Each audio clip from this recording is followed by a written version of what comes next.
Buenas noches con todos. Vamos a empezar con lo que es el FAS. ¿Sí Buenas noches, ¿Se puede ver la pantalla y se me puede escuchar? Sí, doctora. Buenas noches, sí, doctora. Sí. Ya, listo. Les pido disculpas por la tardanza de esta clase. Vamos a empezar. En 1971 se dice que ya se empezó a investigar lo que era esto del FAST.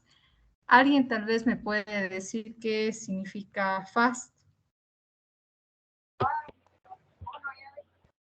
Rápido, tal vez. Rápido.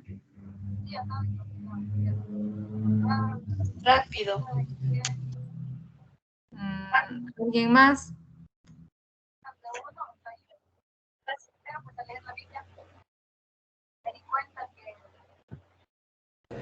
Disculpe, no, creo que es Focus Assessment Sonography for Trauma. Ya, y en español. La sonografía enfocada, el análisis de sonografía enfocada para el trauma. Exacto. Entonces, no deberíamos de decir ecografía FAST, porque con el simple hecho de decir FAST ya estamos mencionando ecografía. Como lo mencionaron, FAST son siglas, ¿no es cierto? Siglas en inglés que nos están indicando una ecografía que está enfocada en el traumatismo, ¿no es cierto? En evaluar el traumatismo. Entonces, bueno, aquí solo les enfoca 4 tiempos, pero sin embargo ahora tenemos muchos más tiempos. Uno de ellos es buscar a nivel de Morrison. Doctora, hay una interferencia de alguien con un micrófono prendido, por favor. Sí, ya.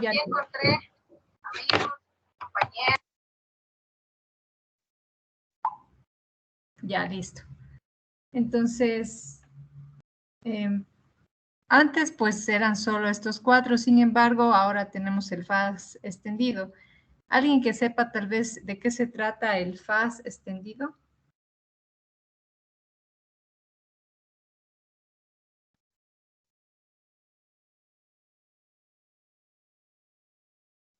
No. No han escuchado FAS extendido. Con los pulmones. Con los pulmones y el corazón. Los pulmones está bien. El corazón sí lo veíamos desde antes. Un ratito, por favor.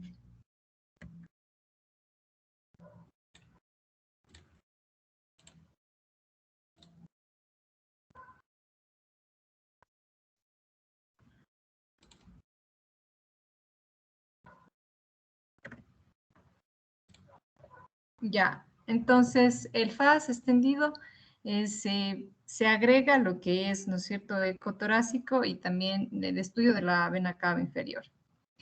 Antes, lo que principalmente se analizaba, pues, es el espacio, ¿no es cierto?, hepato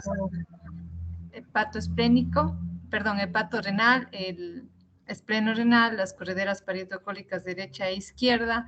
Se analizaba también lo que es los derrames pericárdicos y también el líquido a nivel de fondo de saco de Douglas o recto vesical se analizaba, ¿no? Y ahora con el FAS extendido, pues hemos agregado 2 más. Entonces, el FAS, ¿por qué se viene dando? Pues, como sabemos, pues, una de las principales causas de muertes evitables ha sido el trauma, ¿no?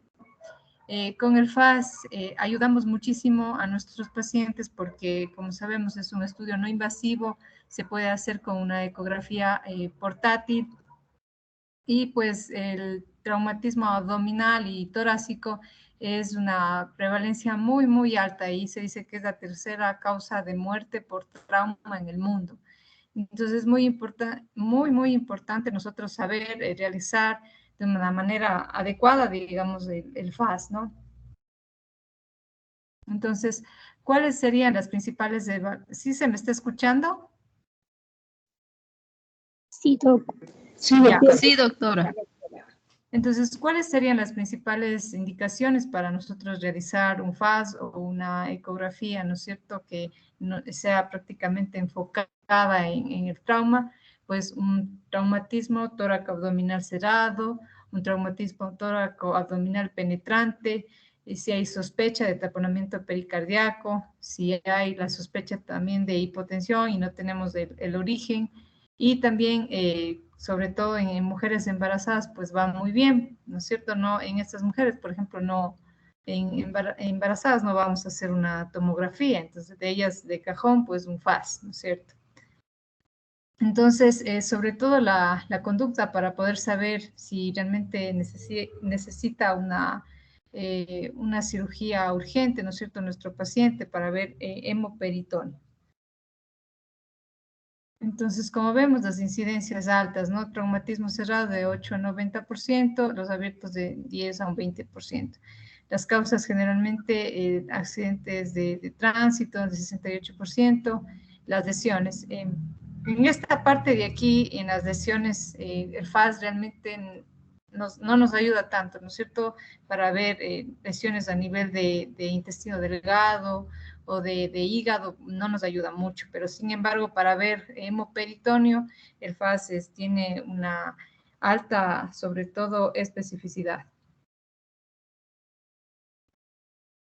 Entonces, como vemos en esta ecografía de aquí, pues vamos viendo que hay un poquito de líquido libre, ¿no es cierto?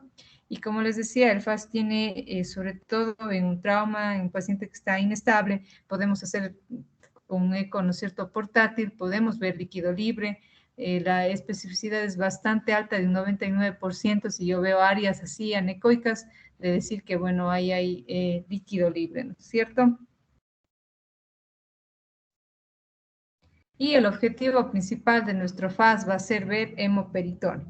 Sin embargo, como les decía, ahora en este FAS avanzado también, aparte de hemoperitoneo, vamos a tratar de buscar traumas torácicos, es decir, neumotórax, vamos a tratar de buscar también signos de taponamiento cardíaco o hemotórax, ¿no?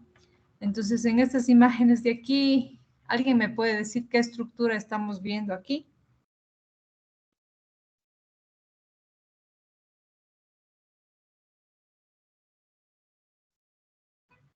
Hígado.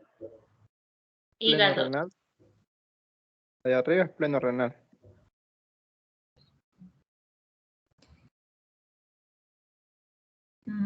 Ya. Sí, más pinta como para hígado, ¿no? Y aquí lo que vamos viendo es, ustedes ven, ¿no es cierto?, un poco de líquido anecoico. Sí, entonces esta fase sería una fase, digamos, más crónica de un hemoperitón. Sin embargo, en fases muy agudas podemos ver el líquido, el hemoperitoneo así, totalmente anecoico, ¿no? Lo importante del ECOFAS es que este nos va a mostrar el líquido cuando está en muy poca cantidad. Por ejemplo, en cantidades de 5 ml, el ECOFAS ya lo detecta. ¿Sí? En cambio, por ejemplo, el RX, usted tiene que tener muchísimo, se dice que más de 150 ml para que empiece a haber radioopacidad en lo que es el ARX de abdomen.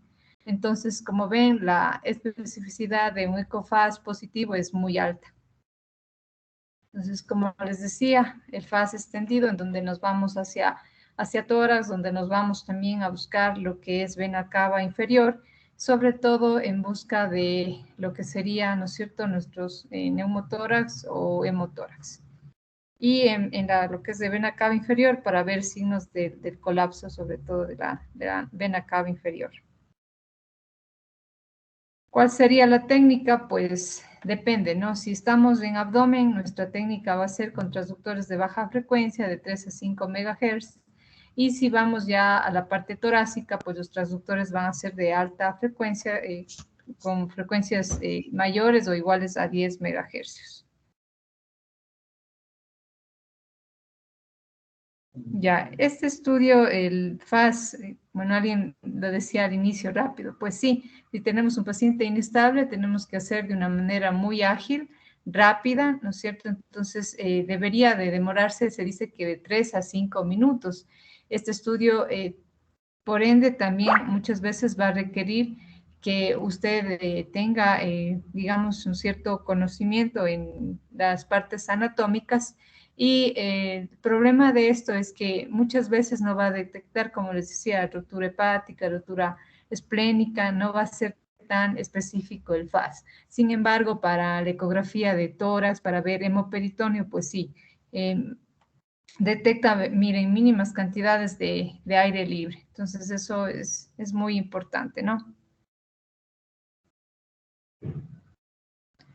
El FAS, como les decía, sobre todo en la parte de anatomía, vamos a ver, ¿no es cierto?, el espacio entre lo que es básicamente el segmento 6 con lo que es el riñón, el de Morrison. Vamos a ver también los recesos espleno-renal, sí, supramesocólico izquierdo. Vamos a ver las correderas parietocólicas derecha e izquierda. También hay como explorar acá, ¿no es cierto?, a nivel de inframesocolo derecho e izquierdo, a nivel de fondo de...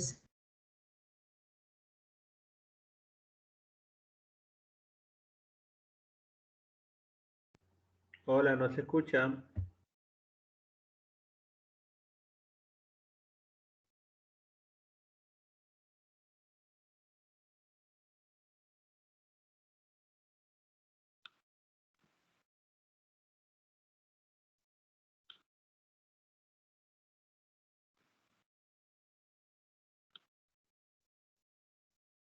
No hay audio.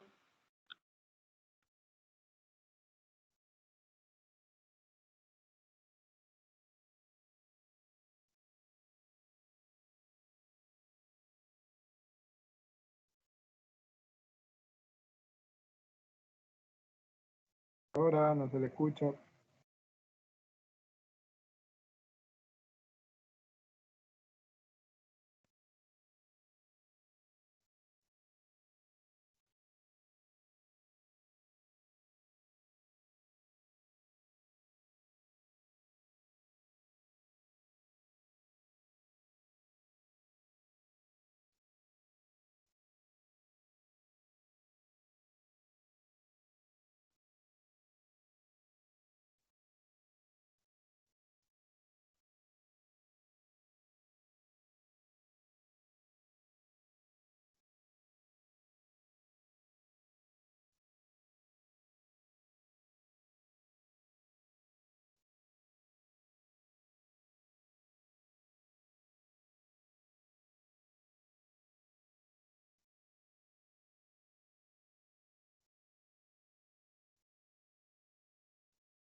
A ver, ¿se me escucha ahí?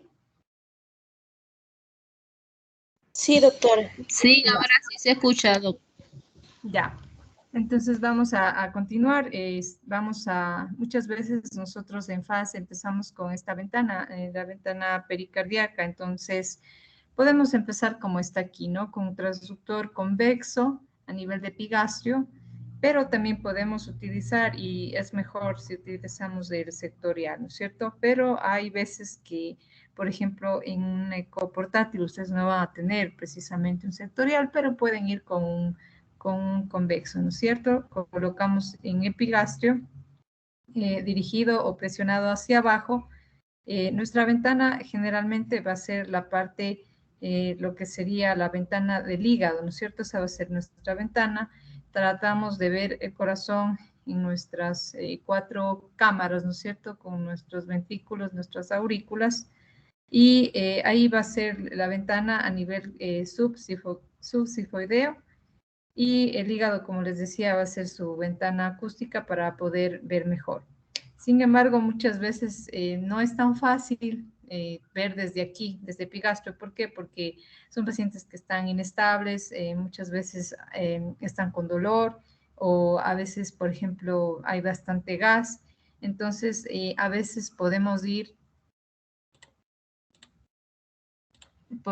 hacia acá, a nivel paraesternal izquierdo, y podemos ubicarnos a nivel de lo que es el corazón y las 4 cámaras. En este ejemplo de aquí podemos ver, ¿no es cierto?, líquido a nivel de pericardio. Ahora, Segunda pregunta. La muesca igual va hacia la derecha. ¿perdón? La muesca igual va hacia la derecha de nuestro traductor. Sí, la muesca, ¿no es cierto?, siempre va a la derecha, pero ustedes ven aquí, el transductor tiene una cierta oblicuación, digamos así, del haz hacia la izquierda, se está enfocándose hacia la izquierda, ¿sí? El haz, pero no la muesca sigue a la derecha. Y como les explicaba, si es que realmente este corte se complica por a veces muchas razones, como les decía, el dolor, entonces podemos ir para esternal izquierdo y desde acá poder tomar el corte, ¿no es cierto?, del pericardio. Acá tenemos un ejemplo de líquido, pero sin embargo la mejor manera es medir en modo M. Entonces tomamos nuestra muestra, ¿no es cierto?, a nivel, ¿no es cierto?, de nuestro saco, generalmente se dice puede ser el anterior o posterior, y vamos a ver entre la sístole y sobre todo en esta separación que tenemos, ¿no es cierto?, de nuestras paredes, ahí tomamos nuestra medida. Se dice que en algunos libros nos dicen que de 5 a 10 milímetros es digamos, un derrame pericárdico leve o ligero, bueno, leve, ¿no es cierto? De 10 a 20 es moderado, y si tenemos más de 2 centímetros o más de 20 milímetros, pues ya sería severo. Y nosotros podemos darnos cuenta que es severo cuando todo este líquido le está rodeando totalmente a la cavidad cardíaca y nuestro corazón se dice que está como flotando. Entonces ahí, o sea, sin hacer modo M, podemos nosotros decir que hay una acumulación, digamos, severa, un derrame pericárdico severo.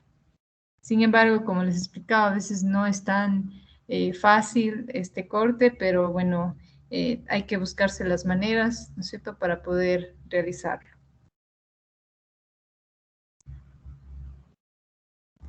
Vamos con otro corte, ¿no es cierto? Este corte, como ustedes ven, el transductor muchas veces en oblicuo o en longitudinal a un costado, ¿no es cierto?, a nivel, digamos, intercostal o línea media axilar.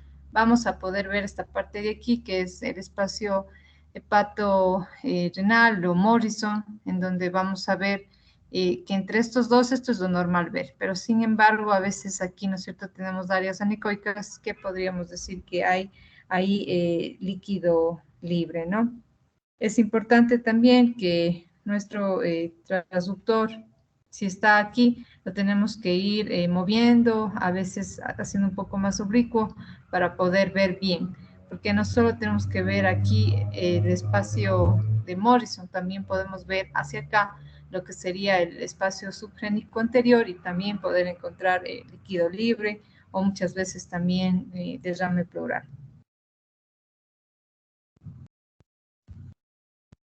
Entonces aquí tenemos ejemplos, ¿no es cierto?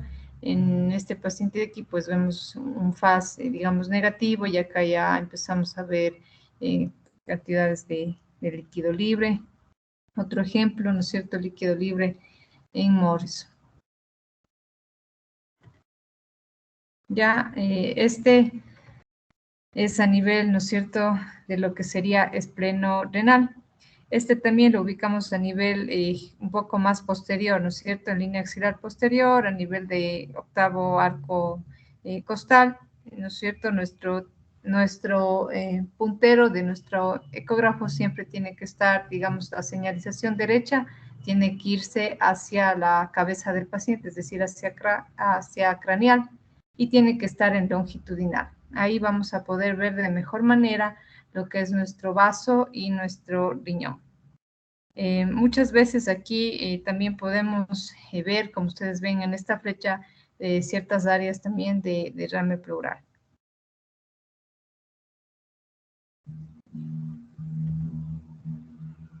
Sí, aquí también tenemos líquido libre, ¿no es cierto?, en el espacio espleno-renal. ¿Ya? Otro espacio, y este en cambio ya con nuestro transductor transversal, ya no estaría nuestro transductor con corte longitudinal, sino más bien transversal. Vamos a ver lo que es líquido libre a nivel de nuestro fondo de saco de Douglas. Sin embargo, tenemos que tener muy en cuenta que en las mujeres es normal muchas veces ver cierta cantidad de líquido libre en este espacio en fondo de saco de Douglas. Alguien tal vez que sepa cuánto de líquido libre es normal en una mujer poder encontrar en este espacio.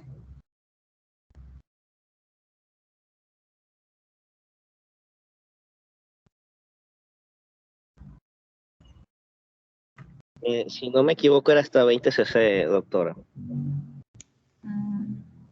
¿Alguien más, tal vez? No debe de haber. Ya. Como les explicaba, en una mujer sí, digamos, cuando está ovulando, se dice que ciertos folículos dominantes pueden romperse y te generan una mínima cantidad de líquido libre en fondo de saco de Douglas. O sea, es fisiológico. Ustedes sí podrían encontrar. Doctora, ¿no se supone que es cuando están menstruando y se puede encontrar hasta 5 ml también? Generalmente cuando están menstruando no tienen líquido, no. Generalmente es en la fase más ovulatoria que podemos encontrar cierta cantidad de líquido. Y bueno, alguien lo dijo 20 cc, pero es un poquito menos, es 10 cc. O sea, es bien laminar, justo como está aquí, ¿sí? Bien laminar.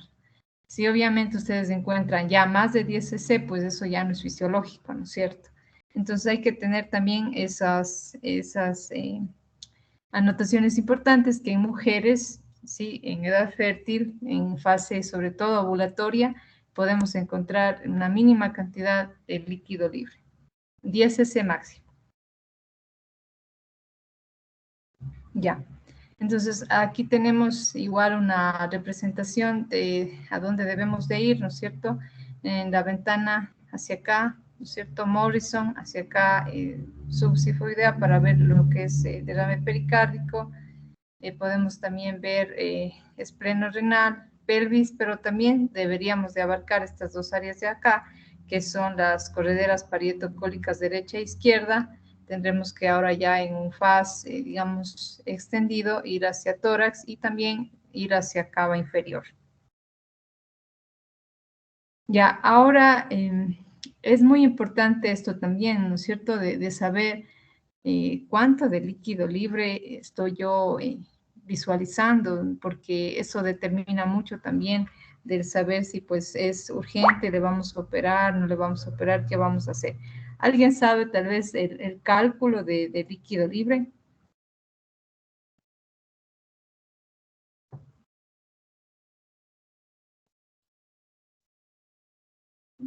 ¿Alguien sabe tal vez cómo calculamos?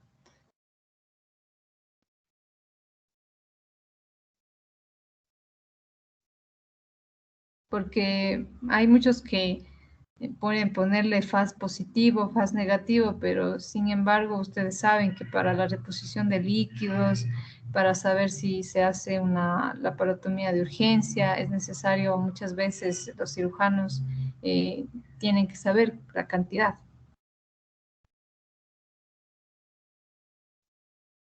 En este caso de aquí, como ven, tenemos líquido libre en Morrison, pero también a nivel sufrénico derecho, ¿no? Alguien tal vez que sepa cómo cuantificamos el líquido libre en faz. No, Doc. Ya. Entonces, bueno, hay algunas fórmulas, ¿no? La una es que, por ejemplo, si tenemos líquido solo aquí en Morrison y en ningún otro espacio más, pues es 150 aproximadamente cc. Si ya tenemos en Douglas, pues sube un poquito más a 400 cc.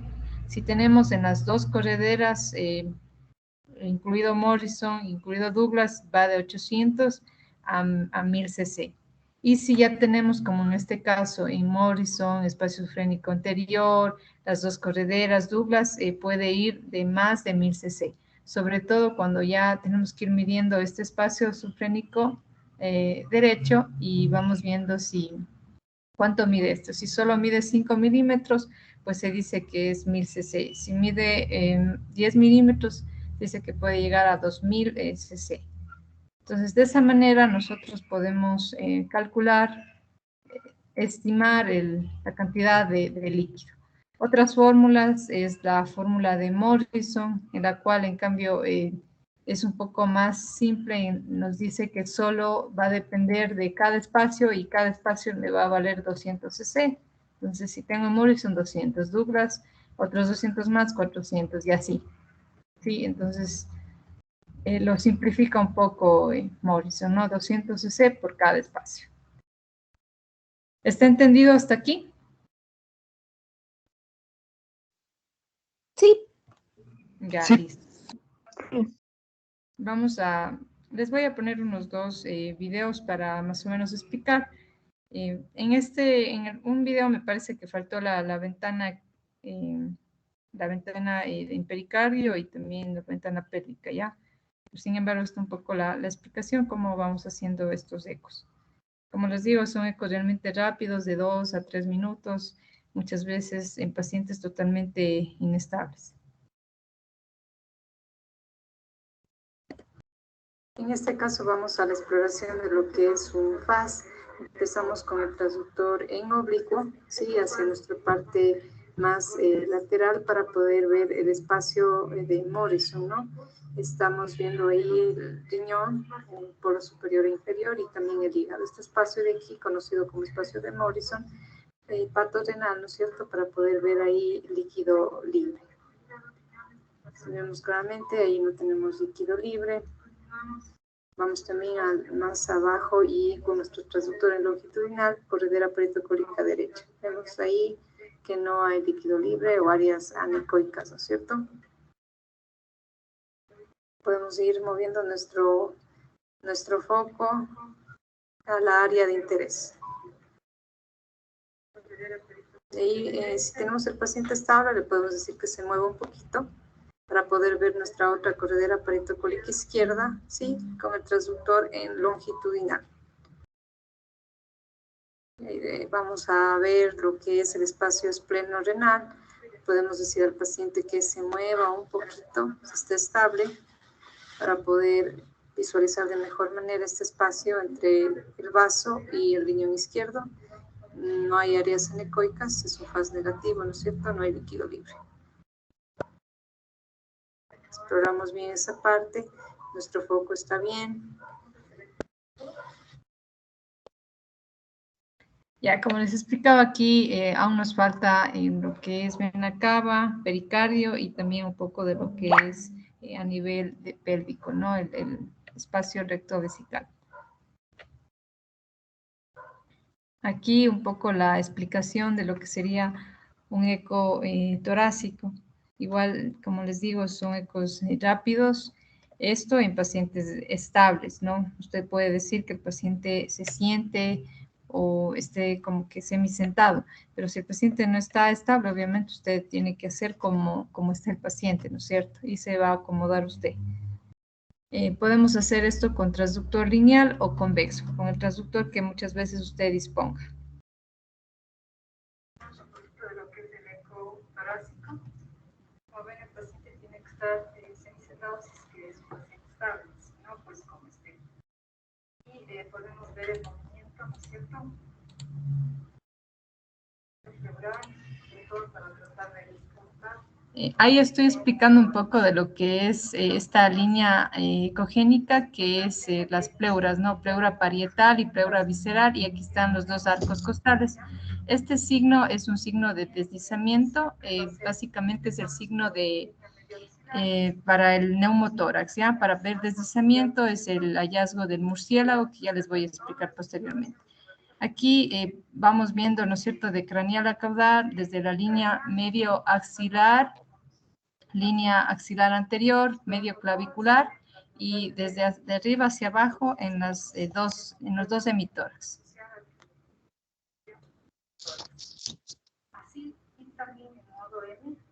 Ahí se ve claramente cómo se deslizan, ¿no es cierto?, nuestras pleuras. Eso nos indica que no hay neumotórax.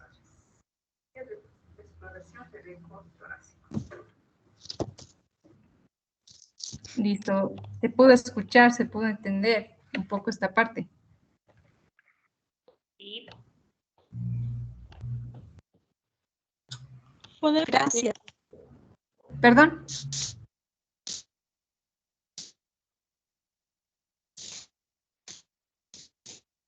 Bueno, vamos a lo que es nuestra ventana pulmonar. Como les decía, tenemos que dividir, ¿no es cierto?, en la línea medio axilar anterior, posterior, tenemos que ir viendo desde craneal a caudal, es decir, desde arriba hasta abajo, y que llegue a nivel de la línea, así, hacia la línea medio clavicular, los dos emitores. Esa es la exploración que vamos a hacer en eco torácico.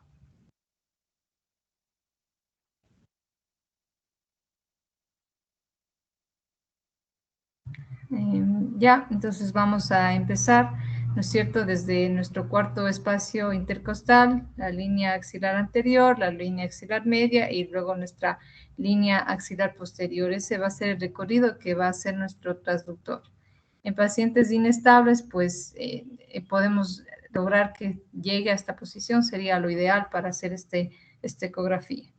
Nuestra ventana, pues también va a seguir siendo muchas veces, cuando es a nivel basal, pues el hígado, y si no, pues hacia arriba, ¿no? Vamos a ir viendo los arcos costales que nos van a ayudar mucho.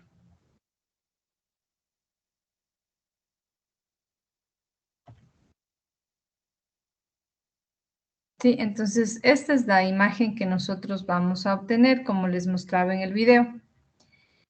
Los de aquí son generalmente estas áreas de aquí, que se ven así como que nos dan una sombra, pues es la sombra de nuestras costillas. Por debajo de estas costillas se van a ubicar en una línea miren, hiperecogénica. Esta línea hiperecogénica suele ser la unión de la pleura parietal, mis dos hojas, ¿no? Pleura parietal y mi pleura visceral. En esta esta lineecita, ustedes no sé si se fijaron en el video, se veía cómo se movía algo aquí, entonces ese es el signo del deslizamiento. Ese signo es importante porque nos ayuda a nosotros poder descartar un neumotórax. Ya, posteriormente se pueden ver 2 o máximo 3 líneas por debajo, que son líneas A o líneas horizontales, como ven ustedes aquí, líneas así, horizontales. Se dice que máximo 3, pues es normal que nosotros podamos ver. ¿Ya? ¿Está entendido hasta aquí? Sí, doctora. Ya.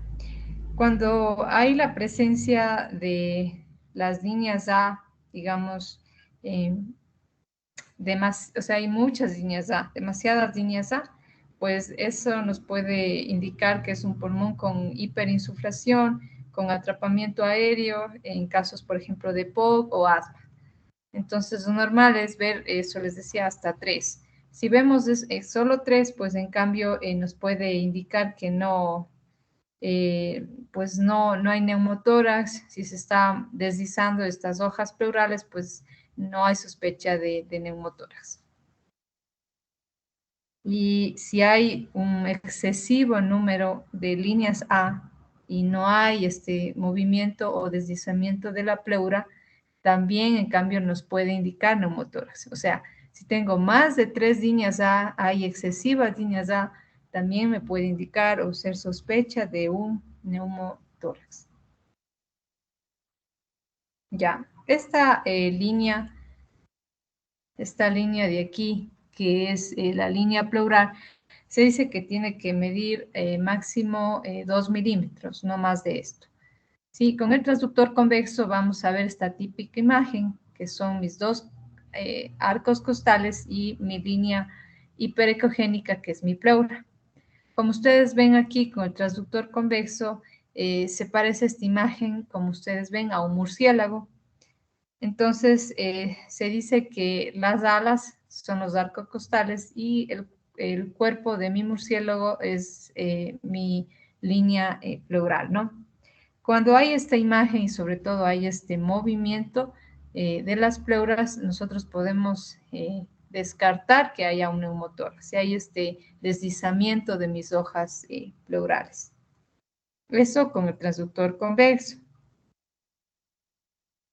Y con mi transductor lineal, en cambio, vemos el avestruz, ¿no es cierto? Que en cambio se dice que los ojos de mi avestruz, pues son mis costillas y la línea pleural, esa línea hiperecogénica es, ¿no es cierto?, como la parte de la nariz, ¿no es cierto?, de mi avestruz. Ahora, esto es en modo B, digamos, pero sin embargo, en ecotorácico nosotros utilizamos mucho también lo que es el modo M.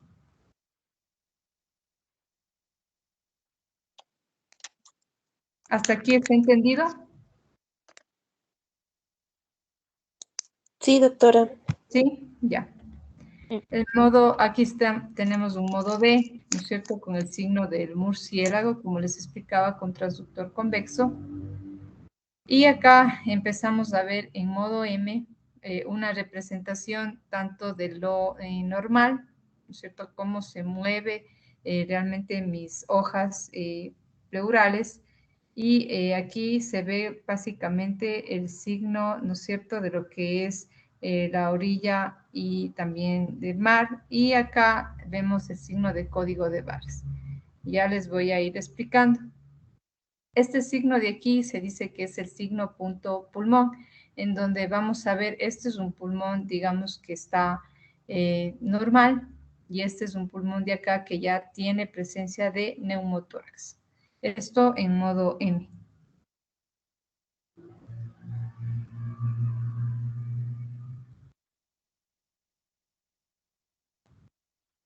Ya, ahora también tenemos las líneas B o líneas estas verticales. ¿Alguien sabe para qué sirven estas líneas B o en dónde lo hemos utilizado bastante?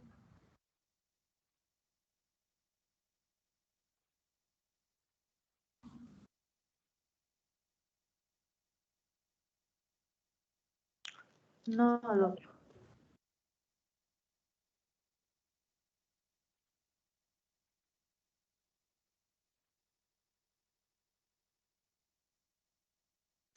En estudios que se hace para COVID. ¿Perdón?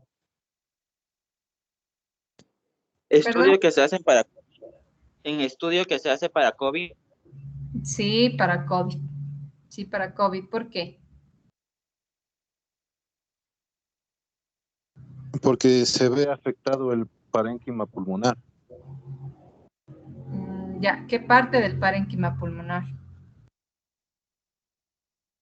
El intersticio.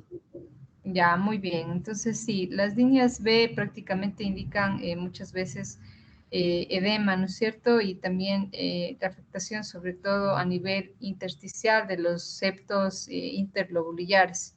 Entonces, a veces, bueno, esto, bueno, ya es un poco más complejo, sin embargo, se dice que se tienen que medir las distancias entre línea y línea, y si hay una distancia, por ejemplo, de 3 milímetros, nos indica un edema más bien alveolar, y si la distancia es mayor a 7 milímetros, el edema es más bien más intersticial que alveolar. Cuando vemos ustedes ven, ¿no? Estas líneas B generalmente, la mayoría de veces nos va a indicar patología, o sea, es patológico ver esto de aquí, nos va a indicar algún problema, sobre todo a nivel intersticial. Este también se les denomina líneas B o cola de cometa, como ustedes ven, ¿no? Son estos artefactos así, como de reverberación, ¿no?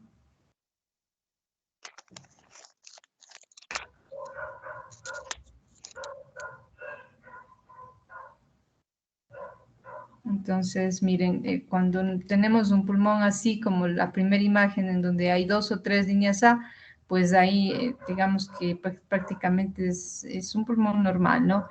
Ya empezamos a ver discretas líneas B, pues decimos que puede haber acá algo. Y si encontramos más de 4 líneas B, ya tenemos que ir buscando si hay algún tipo de consolidado, ¿no? Y acá pues obviamente ya vemos totalmente un pulmón hepatizado, ¿cierto? Que se parece a un parénquima hepático y que está totalmente consolidado. Esto sobre todo lo manejábamos muchísimo y lo seguimos manejando, bueno, con pacientes COVID, ¿no? Entonces aquí está lo que les explicaba en modo M, nuestros dos signos, ¿no? El signo de la orilla de la playa, ¿sí? Y el otro signo en código de barras. De acuerdo a lo que les decía, ¿cuál es normal y cuál es patológico?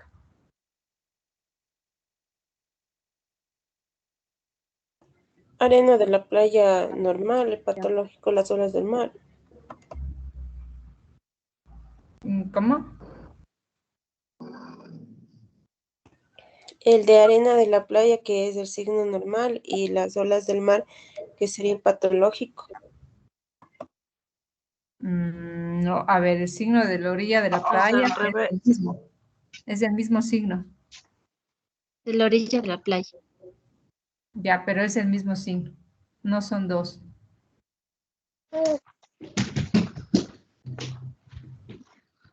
¿Cuál de estos era patológico? El de orilla de la playa era normal y el de código de barras. Eso, ya. Entonces, el de la orilla de la playa es lo normal que vamos a encontrar, este de aquí, o acá también es lo mismo. Y en cambio, este así, como código de barras, es lo patológico, ¿no es cierto? Nos está indicando que el pulmón está con neumotórax, es decir, está lleno de aire patológico.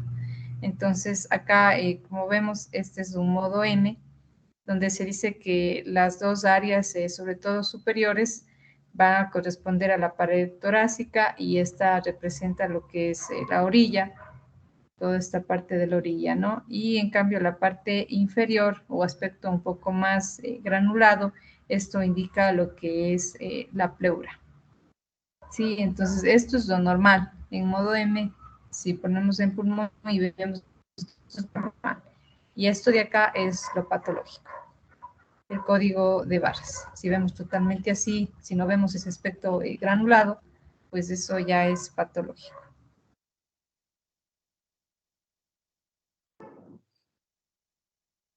¿Sí está entendido hasta aquí?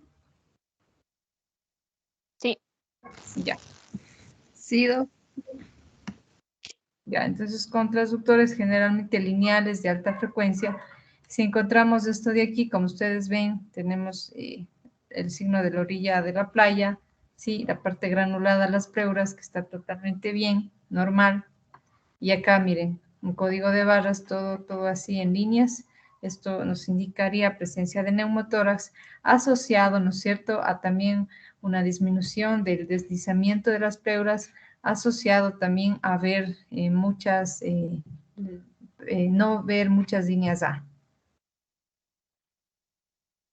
Sí, entonces aquí, por ejemplo, tenemos otros que denominan también signo de la costa, ¿no es cierto? Entonces vemos este signo de aquí como un patrón granulado, eso es lo normal, ¿no? Como les decía, patrones intersticiales, pues muchas líneas verticales o en cola de cometa. Podemos ver este patrón de acá en donde vamos viendo en modo M el signo de código de barras o también lo conocen como signo de la estratosfera, ¿no?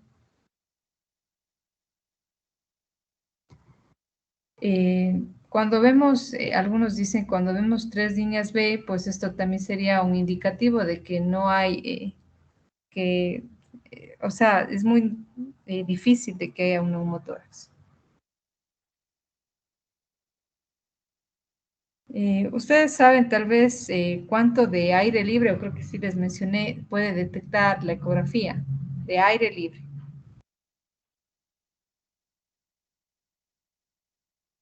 Un ml. Muy bien, 1 ml, ¿no? Entonces, como ustedes ven, es mucho más específico muchas veces que la radiografía. ¿Y cuánto más o menos, por ejemplo, de líquido puede detectar la ecografía en casos, por ejemplo, de derrame pleural? 5 ml. Sí, muy bien, 5 ml, ¿no? Y en el X de tórax, ¿ustedes saben desde cuánto podemos nosotros borrar el ángulo? ¿Con cuánto de líquido se necesita para borrar un ángulo? Más de 150 ml. Muy bien, más de 150 ml. Entonces, imagínense cuán específico puede ser un eco torácico, ¿no? ¿Cuánta ayuda les puede dar un eco torácico, ¿no? Ante la sospecha, ustedes solo necesitan 5 ml para ya poder ver un derrame pleural, mientras que en radiografía ustedes necesitan 150 y muchas veces inclusive más de líquido para borrar un ángulo costo-frente. Entonces se dice que la ecografía de tórax puede llegar hasta un 100% de especificidad, sobre todo en modo M, a detectar lo que es neumotórax, en modo B a detectar lo que son derrames pleurales o también lo que son hemotórax, ¿no? Aquí tenemos, ¿no es cierto? Y como les decía, puede llegar hasta un 100% si es que lo hacemos bien. Aquí vemos, en este caso se decía que hay una ausencia de deslizamiento, ¿no es cierto?, de nuestras hojas pleurales. Aquí tenemos un hemotórax, como les decía, a partir de 5 ml es muy bajito, ¿no?, para poder nosotros detectar. La radiografía, pues imagínense, 150, se dice que en una proyección antero-posterior, inclusive más de 250 para poder ver ustedes bien. La proyección lateral solo necesita 150. Entonces, podemos ver claramente aquí estos ecos puntiformes, ¿no es cierto?, que están ahí. Esto es más indicativo de un hemotórax.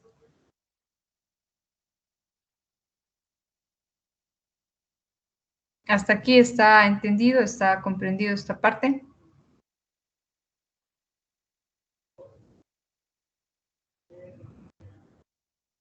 Disculpe, ¿cómo se puede identificar el hemotórax? Ya, buena pregunta, ¿no? Generalmente, déjenme ver, no tengo.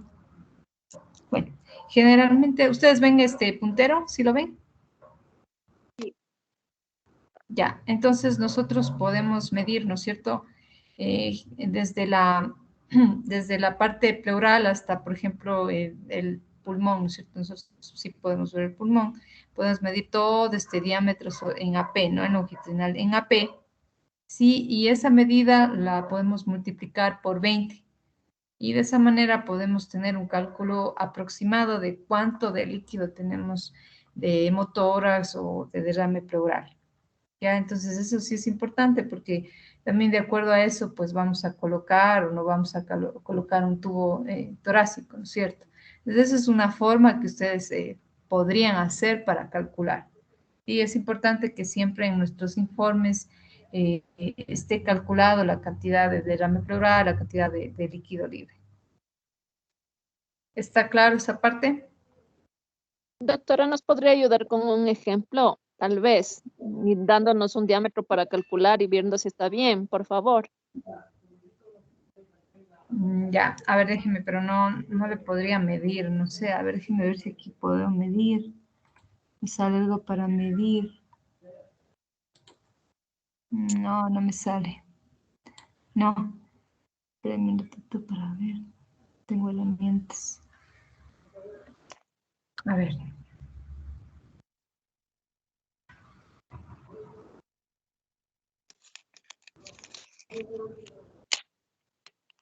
Ya, por ejemplo, digamos, ¿no es cierto? Tenemos que esto de aquí me mide, qué sé yo, 10 milímetros, ¿sí?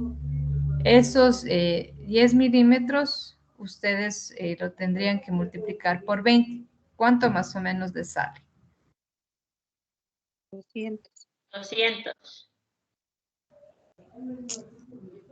Ya, entonces ese sería, por ejemplo, el valor aproximado de líquido que ustedes tendrían de derrame pleural. O sea, solo medimos el espacio que hay entre el pulmón y la Solo presión. miren este espacio, ¿no es cierto? Este espacio de aquí, perdón. Este de aquí, el que hay entre el pulmón y mis dos hojas pleurales, es decir, desde aquí hasta acá. Sí, generalmente lo vamos a medir en milímetros, ¿no? Entonces, por ejemplo, si hay 8 milímetros, ese 8 por 20, si hay 3 milímetros, 3 por 20. Es una fórmula, me parece a mí un poco más fácil, porque hay otras, ¿no? Hay otras en donde se dice que tenemos que medir 3 distancias, eso dividirle por 100, es un poco más complejo. Pero esta de aquí, de medir solo el diámetro AP y multiplicarlo por 20, es un poco más, digamos, fácil, podemos, es más reproducible. ¿Queda entendido tal vez esa parte? Sí, doctora, gracias. Ya, listo.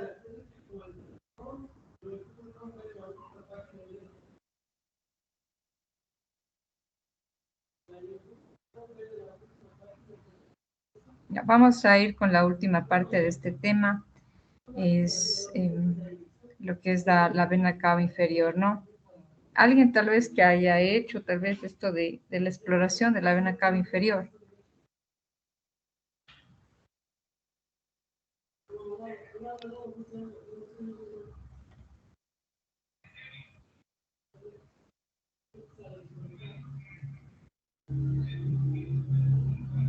¿Alguien tal vez? No, doctora. ¿No? No, no.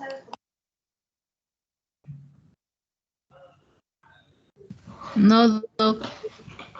Ya, entonces, la exploración de vena cava inferior se dio porque, como ustedes saben, la cava inferior pues va a llegar a la aurícula derecha. Entonces, muchas veces en pacientes que estaban totalmente inestables, entubados, se quería saber y estaban en shock. Entonces, se quería saber si realmente, por ejemplo, la reposición de líquidos iba a funcionar o muchas veces no iba a funcionar. Entonces se dieron cuenta que la cava era un medidor pues muy importante, ¿no es cierto?, de lo que es el volumen intravascular y sobre todo, como les digo, este está, ¿no es cierto?, va a desembocar en la aurícula derecha, pues también les ayudaba a lo que es valorar la presión a nivel de lo que es la aurícula derecha. Está íntimamente, digamos, relacionado, ¿no? Entonces, desde ahí, pues el FAS extendido ha ido al estudio de lo que es la cava. Normalmente la cava, pues en inspiración, tiene un tamaño, un diámetro mayor y en expiración un diámetro mayor y en inspiración un diámetro que va a disminuir.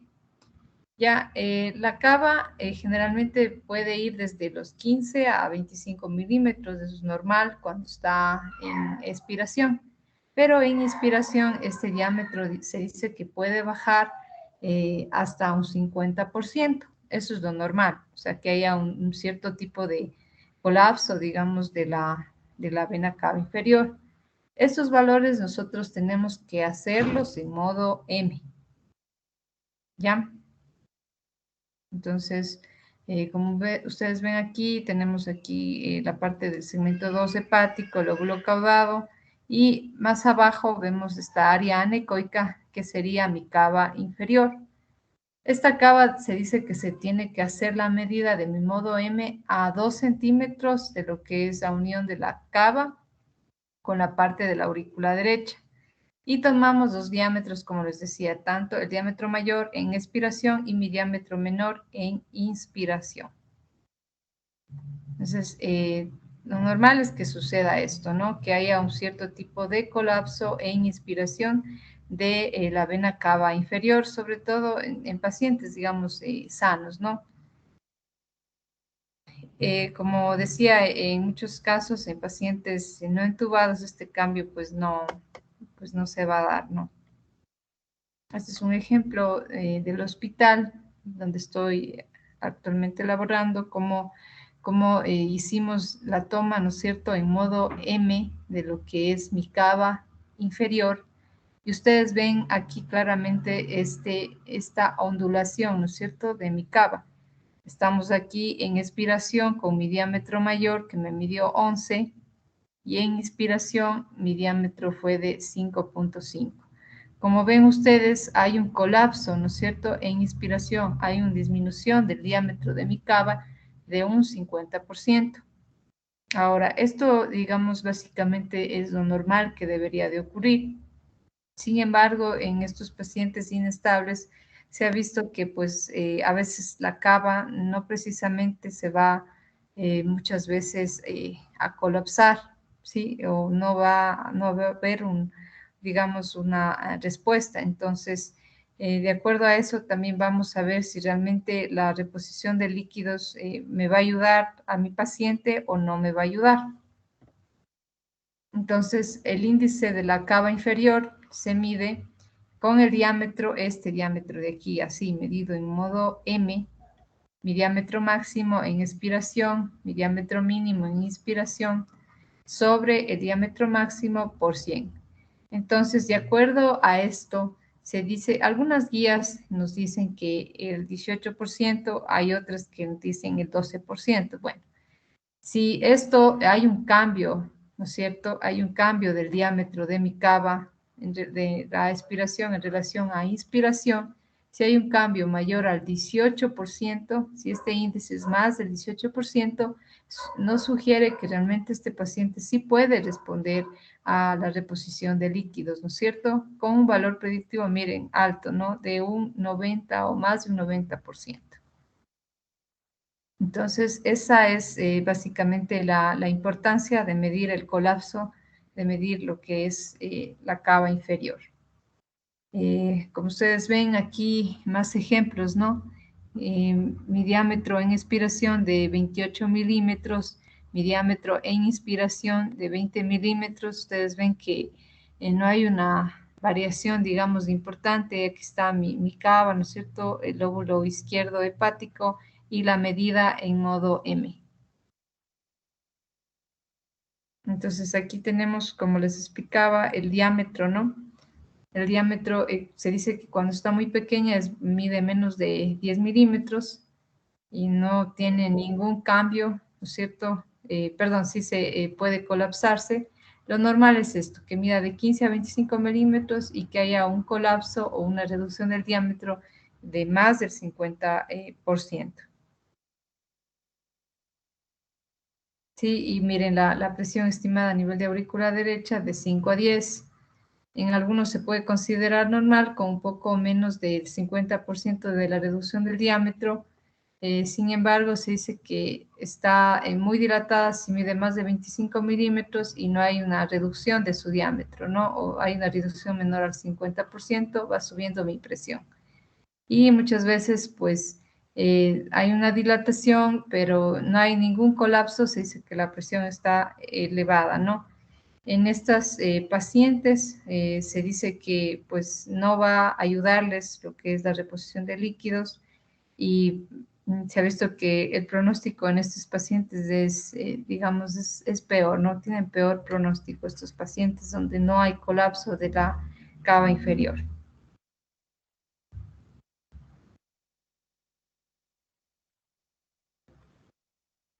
Aquí tenemos más ejemplos, como vemos, los diámetros, ¿no? De 8 en expiración, 3.4, como vemos que hay una variación del calibre de la cava y se recibió, este paciente pudo recibir, ¿no es cierto?, la reposición de volumen. Vemos que a los 15 minutos, pues ya hay un cambio también. Hay un cambio ya de nuestro calibre. Y otro caso en donde, como vemos, la cava en expiración y en inspiración casi el diámetro es el mismo. Miren, 15 y 14 milímetros. No hay variación en esta cava, pues no hay un colapso, digamos, como tal en inspiración. En este paciente no se va a beneficiar de lo que sería una reposición de líquidos. ¿Hasta aquí está entendido? ¿Sí se entendió lo del pena cava? Sí, doctora. Sí, Ya. Bueno, entonces, sin embargo, el estudio FAS a veces tiene muchas limitaciones, ¿no es cierto? Porque a veces, como les decía, no va a detectarte lesiones a nivel de hígado, a nivel de vaso, de intestino, lesiones a nivel de vejiga, va a ser muy difícil que detecte el ECOFAS. Es operador dependiente, como les explicaba, a veces con el cambio de transductor se puede ver líquido libre, sobre todo en pediatría. Ha habido casos en donde se reporta FAS negativo, no hay nada de líquido libre, se cambia el transductor y pues resulta que había 2000 cc, entonces eso es importante ya. Ahora también los antecedentes, por ejemplo, un paciente que tenga antecedente de ascitis, que tenga un antecedente de una ruptura de un quiste de un ovario, o la EPI que me va a dar más de 10 ml en fondo de saco de Douglas, pues son esos pacientes que me van a dar un falso positivo. Y como les decía, pues pacientes obesos, no solo para el FAS, sino para el eco en sí, son estudios que limitan mucho, ¿no es cierto? En esos pacientes, sobre todo si, por ejemplo, es una mujer y no está embarazada y es obesa, de preferencia podría ser una tomografía si es que hay los medios, ¿no? Eso de operador dependiente, les explicaba, ¿no? A veces sí se necesita la práctica. Las guías recomiendan que se haya realizado al mínimo unos 50 ECOFAS para usted decir, bueno, está en la capacidad de poder realizar un buen ECOFAS. Otras limitantes, pues pacientes con quemaduras, pacientes que tengan un enfisema subcutáneo importante, que el enfisema, como ustedes saben, pues nos da gas y nos dificulta la visualización. Y pacientes que puedan tener también fracturas que no nos van a permitir ver de una manera, digamos, adecuada, ¿no? Ahora, pues, como hablábamos, pues, siempre es importante la clínica, ¿no? La clínica del paciente. Entonces vamos a ver si realmente le hacemos un eco, le hacemos una tomografía y de acuerdo a esto también, si es negativo o positivo mi FAS, pues se debería de considerar de acuerdo a la cantidad de líquido libre que ustedes determinaron, una laparotomía exploratoria o se puede pensar en realizar una tomografía para descartar una lesión de víscera hueca que no estamos viendo por ecografía. Entonces, miren, tenemos, los dividen, ¿no?, en trauma abdominal en paciente estable y en paciente inestable. Cuando tenemos un paciente inestable con FAS positivo, pues realmente necesita una laparotomía. Si el FAS nos dio negativo, pero nosotros estamos sospechando de una lesión de víscera hueca, una tomografía. En un paciente estable con FAS positivo, le realizamos una tomografía.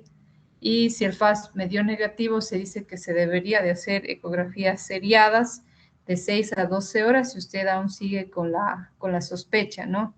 O si es un paciente estable que usted no tiene clínica, no hay sospecha, pues ahí se quedaría el estudio de estos pacientes. Esto de repetir el FAS negativo es importante, como les decía, en pediatría, sobre todo hemos tenido muchísimos casos de FAS reportados negativos y a las 12, 24 horas, muchas veces pues estos FAS resulta que no fueron nunca negativos, sino se encontró bastante líquido libre, ¿no? En esos casos sí se debería también optar por una tomografía cuando ya se encuentran los FAS positivos.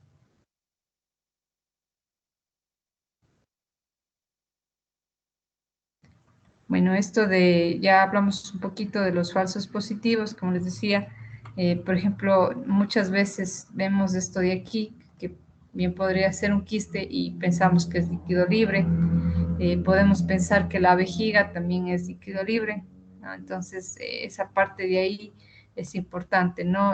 Descartar en pacientes la presencia de ascitis. Como ven, esta grasa, ¿no es cierto?, peri o pararenal nos puede simular también líquido libre. Esto de aquí, el aire que está dentro de mi asa también me puede simular líquido libre. Son los típicos falsos positivos positivos que nosotros podemos encontrar. Entonces es importante la clínica y también esta parte un poquito de la experticia que se tenga en FAS. Y en estos casos, cuando haya la sospecha, siempre recordar que la FAS seriada es lo mejor que se puede hacer cuando aún tengamos dudas en el diagnóstico. ¿Hasta aquí alguna pregunta? A lo que habla de la fase seriada, ¿cada cuánto tiempo lo deberíamos hacer? Cada 6, 12 horas. Si se tiene la sospecha, la duda de su FAS. Usted tiene un paciente que, por ejemplo, le está bajando la hemoglobina y su primer FAS fue negativo, pues usted lo puede repetir tranquilamente a las 6 horas. ¿Por cuántas veces, doctora? ¿Solo una o Puede dos? repetir 2 veces.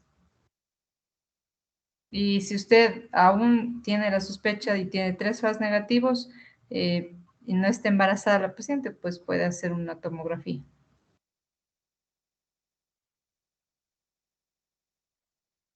Ya, ¿alguna otra duda?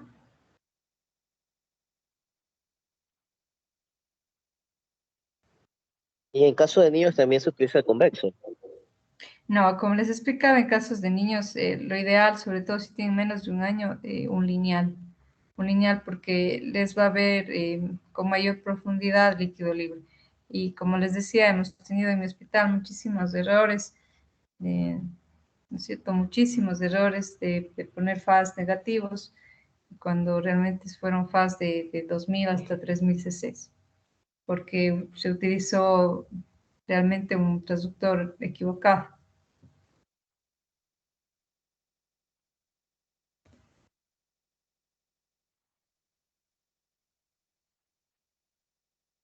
Muchas gracias. Listo. ¿Alguna otra pregunta?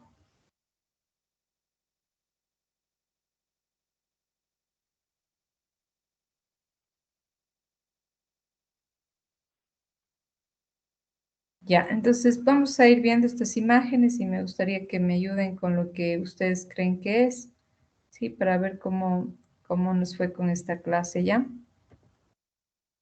A ver, las siguientes imágenes. Esta de aquí. Eso es en el área de El Morris. Espacio de Morris.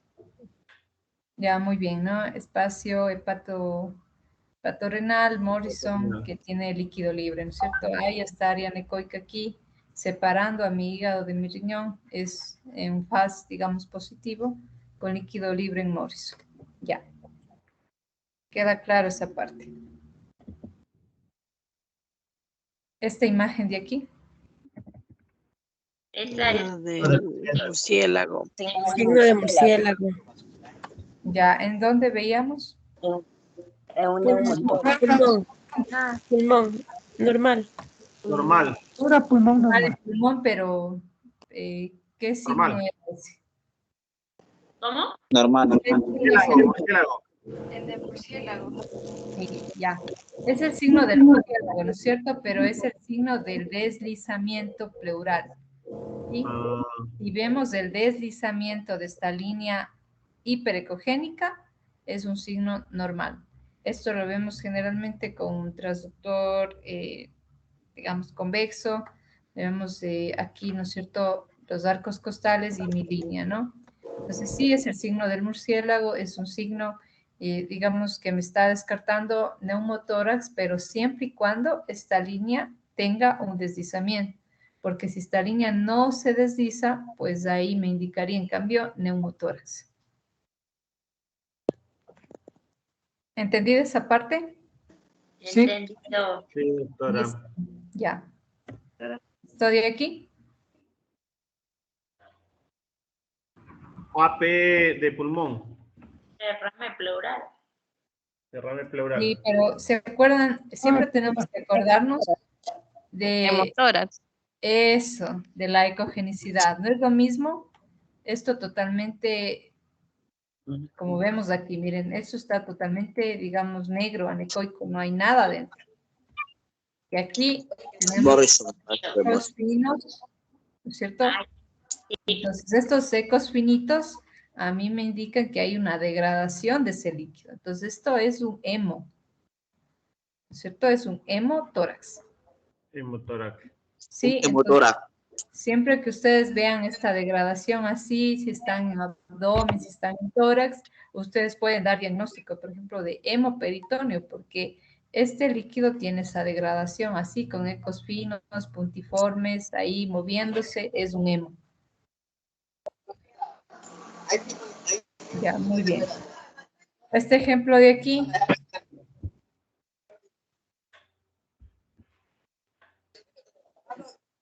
Vena cava inferior. Modo M de vena cava inferior. Muy bien, sí, como les explicaba, este es realizado, ¿no es cierto?, en el hospital, donde vemos el colapso, ¿no? El colapso de la cava inferior en inspiración.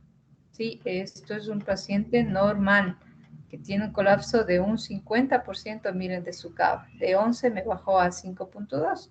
Es un paciente normal. Sí, es una vena cava inferior en modo M con subcolapso.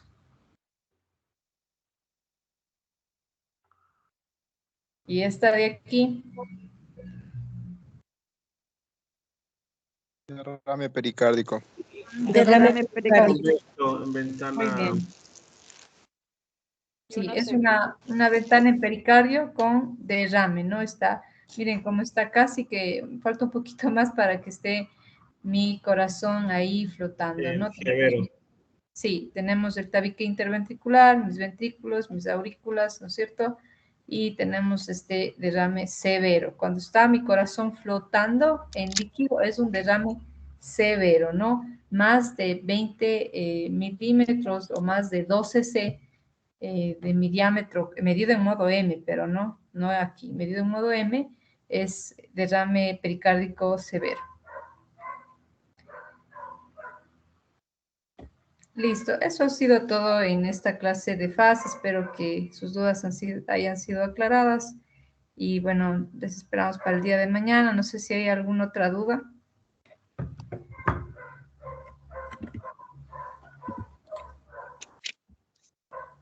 ¿Alguna pregunta tal vez?